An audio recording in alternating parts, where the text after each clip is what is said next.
Hai guys, seperti biasa di video kali ini gua kembali akan membahas beberapa berita yang sedang hangat diperbincangkan di dunia K-pop. So nggak perlu berpanjang lebar lagi, langsung aja kita masuk ke topik pembahasannya. Oke, pembahasan pertama di video kali ini datang dari girl group yang baru saja debut, New Jeans. Siap. Dari kemarin cukup banyak orang yang minta gua untuk ngebahas New Jeans atau nge-reaction New Jeans. Jujur, kalau ngebahas gua masih agak bingung ngebahas apa karena saat itu mereka belum debut gitu. Dan ketika mereka akhirnya debut, banyak yang minta gua reaction dan gak gua bikin reactionnya. Gua udah nonton MV-nya dan gak gua bikin reactionnya. Kenapa gua gak bikin reactionnya? Nanti gua jelasin.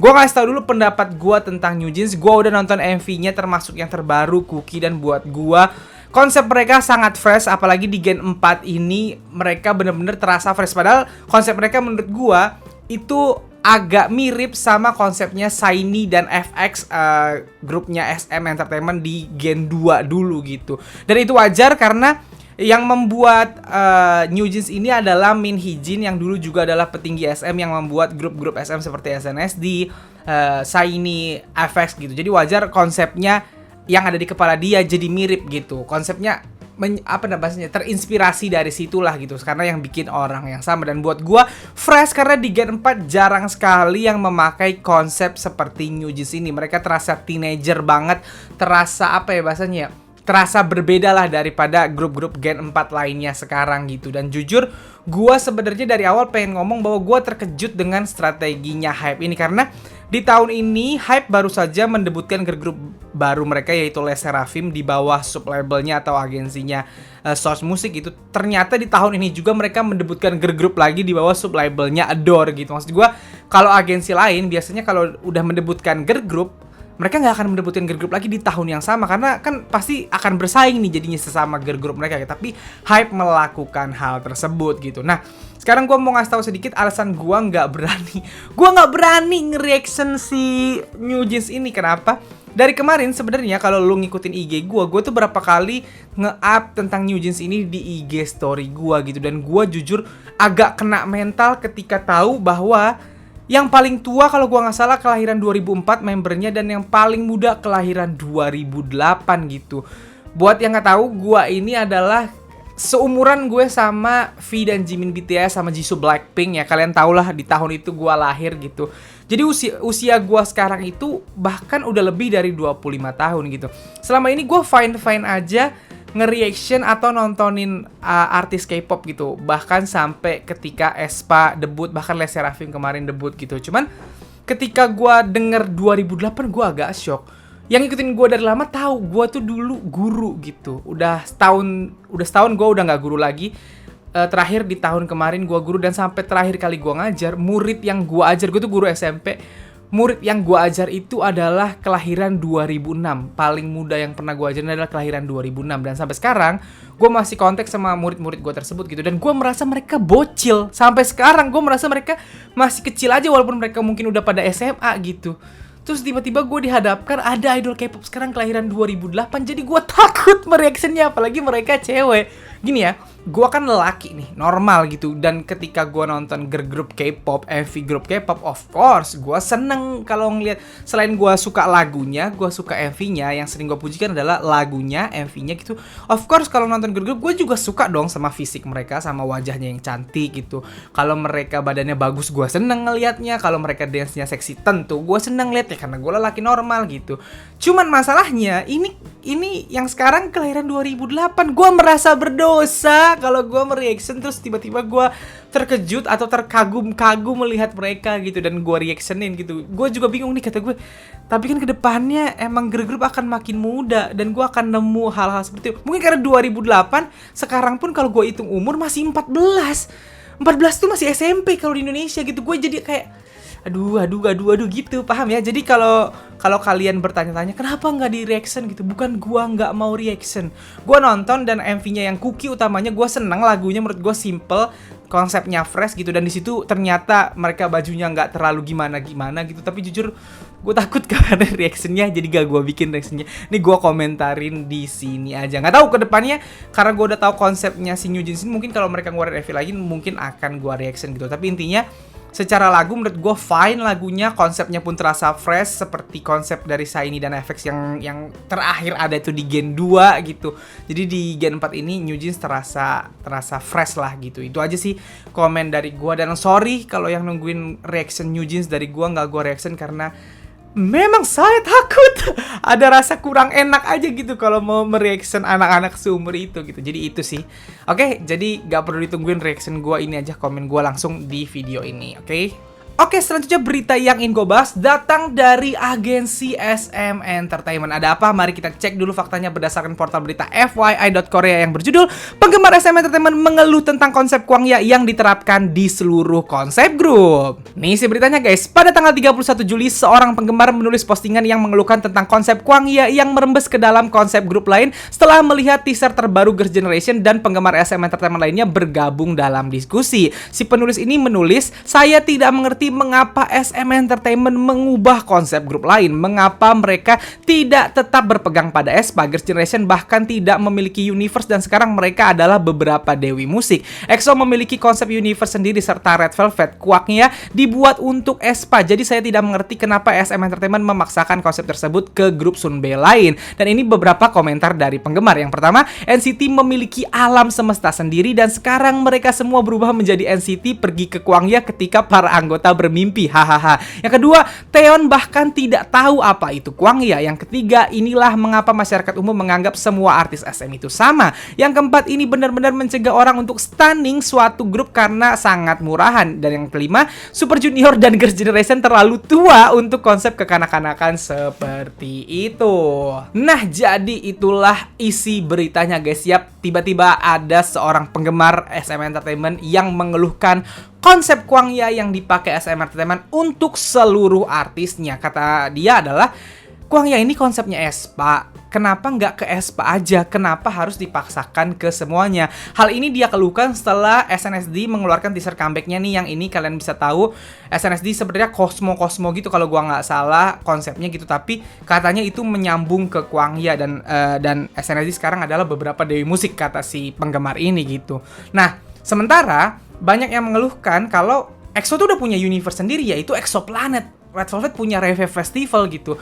Dan sekarang sejak ada Kwangya, SM itu kayak memang membentuk universe Kwangya ini untuk seluruh idol dari SM Entertainment. Dan ini dikeluhkan sama si penggemar ini gitu. Dan bahkan K-popers lain atau netizen lain juga ngomong bahwa kayak Taeyeon nggak ngerti Kwangya itu apa gitu. SNSD dan Super Junior ketuaan untuk konsep-konsep kayak Kwangya gitu. Dan bahkan kita tahu, dan ini sudah banyak beredar di TikTok, ini bukan gua doang ya, di TikTok pun sering beredar kayak member Suju kayak Donghae and Hyuk ditanya Kwangya apa juga nggak ngerti gitu. Member SNSD termasuk Taeyeon udah berkali-kali ngomong dia juga nggak ngerti Kwangya itu apa gitu. Tapi SM memang sekarang sedang projectnya dibawa ke sana semua nih, dibawa ke Kwangya. Terlihat seperti atau diarahkan seperti itu. Koreksi kalau gua salah ya, teman-teman. Terlihat memang dibawa ke sana semua artisnya. Dan ternyata ada orang-orang yang nggak setuju nih, karena menurut mereka nggak semuanya cocok di Kwangyain gitu. Dan EXO punya universe Exoplanetnya sendiri yang udah keren gitu, nggak perlu dibawa-bawa ke Kwangya.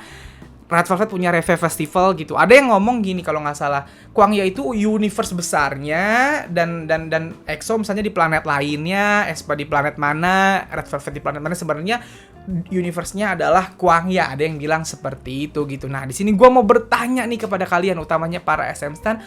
Kalian setuju nggak sama pendapat si penggemar yang kurang suka sama konsep Kwangya diterapkan ke seluruh artis SM? Atau kalian justru merasa nggak apa-apa, bagus, justru dengan Kwangya ini mereka jadi terasa satu universe, terasa jadi kompak, terasa di satu line yang sama, jadi punya banyak teori yang bisa diulik di setiap MV-nya dan lain-lain gitu. Coba kalau kalian punya pendapat, silahkan tuliskan pendapat kalian di kolom komen, oke? Oke, berita terakhir yang ingin gue bahas di video kali ini masih datang dari the biggest girl group in the world yang akan comeback. Siapa lagi kalau bukan Blackpink? Mari kita cek dulu faktanya berdasarkan portal berita official K5 di Instagram yang berjudul YG Entertainment konfirmasi Blackpink akan merilis full album dan memiliki 2 MV untuk comeback mendatang. Nih si beritanya guys, menurut agensi YG Entertainment pada tanggal 1, Blackpink akan merilis full album kedua mereka bulan depan. Ini merupakan album full length pertama mereka sejak album The Album yang dirilis pada tahun 2020. Sebelum perilisan album, lagu pra-rilis yang merupakan lagu baru yang lengkap akan dirilis bulan ini setelah 1 tahun 10 bulan. Setelah itu, mereka melakukan tur dunia mulai Oktober. 2 video musik dengan biaya produksi tertinggi dalam sejarah YG juga diumumkan. YG memberi seri project ini Born Pink. YG menjelaskan ini menyiratkan identitas unik Blackpink yang tidak akan pernah memamerkan aura yang tidak biasa. Blackpink yang memulai debutnya pada tahun 2016 dikenal sebagai girl group K-pop. Dengan The Album, ia menempati posisi kedua di chart album Billboard AS, Billboard 200, peringkat tertinggi dari girl group K-pop. Sampai hari ini jumlah pelanggan saluran YouTube resmi lebih dari 75,9 juta yang merupakan yang teratas di bidang ini di antara para artis pria dan wanita di seluruh dunia. YG mengatakan selain jadwal yang telah dipublikasikan, sejumlah langkah khusus telah disiapkan untuk status Blackpink. Para anggota memiliki keinginan yang kuat untuk membalas cinta yang telah diberikan penggemar global kepada mereka. Nah, jadi itulah isi beritanya guys. Yap, udah dikonfirmasi sama YG. Yang pertama, comebacknya kali ini adalah full album. Ya memang agak kelewatan kalau bukan full album. Udah hampir 2 tahun gak comeback. Sekalinya comeback ya harus full album. Berarti ini full album kedua mereka setelah tahun 2020 di album gitu. Gua rasa memang titel albumnya adalah Born Pink kan. Udah di tease kemarin gitu. Dan Born Pink ini menyiratkan katanya identitas unik Blackpink yang tidak akan pernah memamerkan aura yang tidak biasa. Memang Blackpink auranya selalu luar biasa. Mereka nggak akan pernah jadi biasa-biasa aja gitu. Dan ini tentunya sangat ditunggu-tunggu. Yang menarik adalah akhirnya YG mengumumkan bahwa MV-nya 2 sesuai dengan prediksi kita kemarin. MV-nya 2 dan kayaknya sudah jelas akan terjadi di bulan Agustus. Itu akan rilis 1 video musik gitu di bulan Agustus atau di bulan ini, dan 1 lagi akan rilis di September sebagai title track dari albumnya gitu. Dan gua agak penasaran sih akan gini ya, karena full album ini memakan waktu 1 tahun 10 bulan, hampir 2 tahun gitu. Harusnya lagunya lebih apa bahasanya? Lebih random, bukan lebih random, lebih apa ya? Lebih majemuk lagi, lebih berbeda lagi, lebih heterogen lagi daripada di album. Di album kan kita bisa tahu tuh dalam 1 album full itu ada lagu kayak Love to Hate Me, ada lagu kayak Bet You Wanna. Pokoknya lagunya bener-bener ada Pretty Savage. Maksudnya dalam 1 album tuh lagu itu bener-bener berbeda-beda, ada Ice Cream gitu, punya warna yang berbeda-beda. Nah, harusnya di sini lebih berbeda-beda lagi gitu. Dan yang gue bener-bener penasaran sekarang adalah title tracknya asli. 2 title track otomatis dua-duanya harus punya warna yang berbeda karena dua-duanya dikasih MV gitu. Sama kayak dulu Bumbaya dan Whistle itu punya 2 warna yang berbeda. Terus Playing With Fire dan juga Stay punya 2 warna yang berbeda. Kalau ngeluarin 2 MV kayak How You Like That dan juga Love Sick Girl juga punya 2 warna yang berbeda. Otomatis 2 MV ini juga akan 2 warna yang berbeda. Nah, sekali lagi yang gue paling penasaran adalah apakah salah satunya akan pakai template lagu Blackpink atau genre Blackpink seperti Do Do Do, Kill This Love, dan juga How You Like That yang kita tahu itu gayanya Teddy banget dan itu adalah gayanya Blackpink banget gitu. Nah, yang mana nih yang akan dijadikan atau didulukan? Yang di pre-release single ini akan pakai lagu modelan gitu, atau lagu modelan template Blackpink ini akan ditaruh justru sebagai title track di bulan September gitu. Itu yang bikin gua sangat penasaran. Harapan gua bener-bener berbeda tapi dua-duanya boom gitu.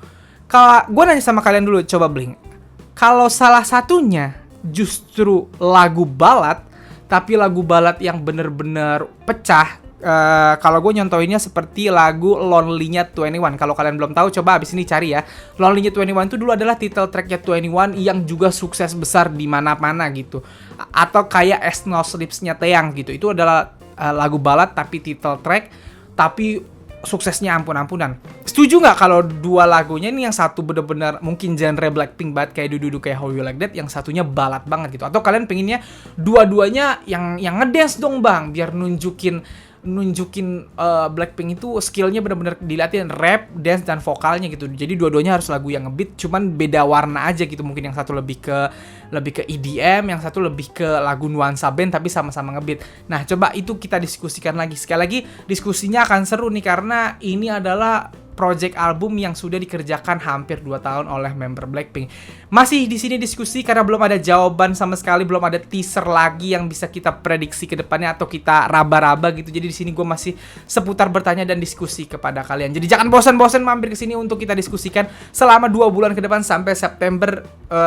Gue bakal sering bahas Blackpink dan jangan bosan-bosan tentang itu. Kita akan berdiskusi di sini. Silahkan kalau kalian punya pendapat terhadap konsep ini dan menjawab pertanyaan gue tadi, silahkan teruskan di kolom komen, oke? So guys, jadi segitu aja video gue kali ini. Kalau kalian suka video ini seperti biasa, silahkan like dan share ke teman-teman K-popers kalian. Kalau kalian mau kenal gue, kalian bisa follow gue di Instagram, dan kalau belum subscribe channel gue, silahkan di subscribe. Sekian dari gue, bye.